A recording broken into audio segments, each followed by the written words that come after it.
Hello to all my physics pals. Paul Lake here with another physics problem solved. We're going to do an energy and projectile motion problem called a boy on a frictionless slide. The concepts we're going to use are conservation of mechanical energy and projectile motion. And this is a really useful problem to understand how to do, because especially if you're going to be taking an AP Physics C or AP Physics 1 exam, in the excuse me, in the free response questions, they really like to combine two or more different major concepts in the same problem. And that's what we're going to be doing in this problem. We're going to be using conservation of mechanical energy and projectile motion in the same problem. Another neat thing about this problem is that you won't need to use a calculator. We're going to be deriving something in terms of other quantities. And that's really nice. At first, for some students, it's hard to get used to that. People like a concrete numerical answer.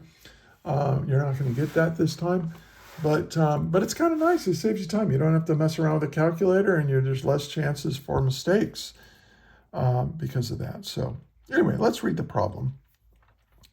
It says a boy starts at rest and slides down a frictionless slide as shown below. The bottom of the track is a height h above the ground. The boy then leaves the track horizontally, striking a ground at distance d, as shown. Using energy methods, determine the initial height h of the boy above the ground in terms of h and d. Okay. All right. So this is what's given, and I'm not going to redraw that picture. And then we're going to, and one of the things it did say is that the initial velocity is 0 there. And hold on a second, I need to silence my phone. Okay. And so what are we trying to find? Well, here's an interesting way to put this. Okay, so what are we trying to find? We're trying to find h, right? But in terms of h, little h and d. Okay, so h is the height here. Little h is just the height of the slide, and then coming off the slide it goes boom, a little projectile motion right there at the end. Okay, well, and it says using energy methods, so that's what I'm going to try to do here. I want something that has this height in it, because that's what I'm solving for, right, is this starting height. And I know that h is in gravitational potential energy. And so if I can say, well, and this is frictionless from here to here. So I'm going to start with this little equation right here.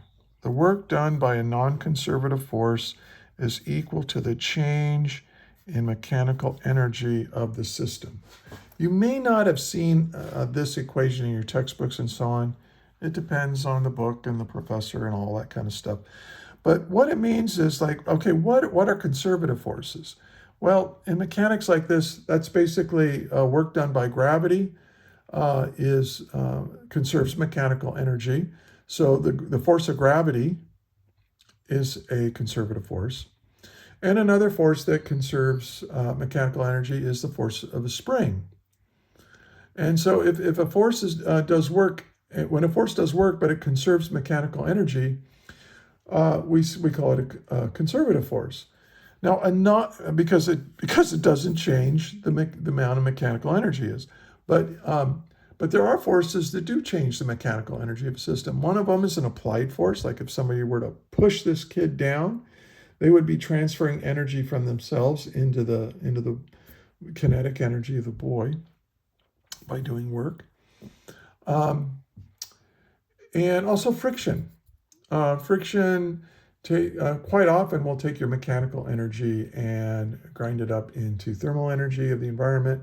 So, and thermal energy is not a form of mechanical energy. So that's what I'm going to do. I'm going to say, hey, look right here. There's no friction in this problem. There's no applied force. The only force doing work on this kid as he slides down the slide is the force of gravity. So therefore, we can say that the work done by non-conservative force is zero. Therefore, the change in mechanical energy is zero. And that means that, and what does delta E mean? Delta E is the final energy minus the initial energy, right? And that equals zero. And what does that mean? Oh, it means if I bring this the other side, it means the initial energy is equal to the final. The initial mechanical energy will be equal to the final. And that is if I consider this to be the initial energy right here, and then just before he leaves this, just as he's leaving the slide, that's the final mechanical energy. And so now, what kind of mechanical energy does he have up here? Well, he's not moving, so there's no kinetic energy, but he does have height. So that's the mass of the boy times g times h. And then when he gets down here, he does have kinetic energy. And I'll just call that v squared. This is v right here as he comes off the slide. And he has a little bit of height. Okay, so that means he has a little bit of mg little h. So our initial energy is all gravitational potential. Our final energy is mostly kinetic, but there's a little bit of gravitational potential energy there. Okay, so now I can solve for h.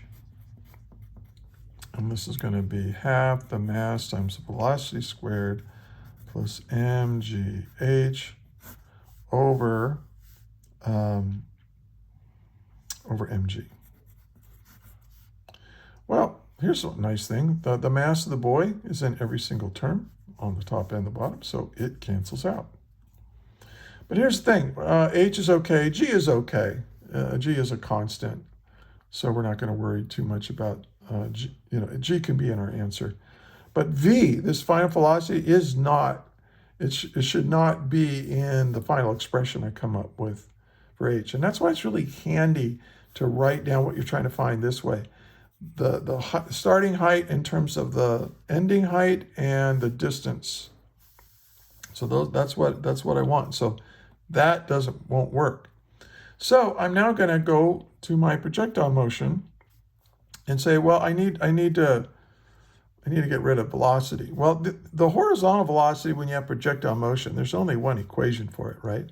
That the velocity is equal to the distance over time, right? The speed, because remember that the velocity in the x is equal to the initial velocity in the x is equal to a constant, right? There's no acceleration in the horizontal direction. We're neglecting air friction here. As we should. There's really no significant air friction in this problem. It's just too slow. All right, so now we got to get rid of this t, though, this time. Because if I substitute this in here, that's okay, but I still have time in there, so I need to get rid of that.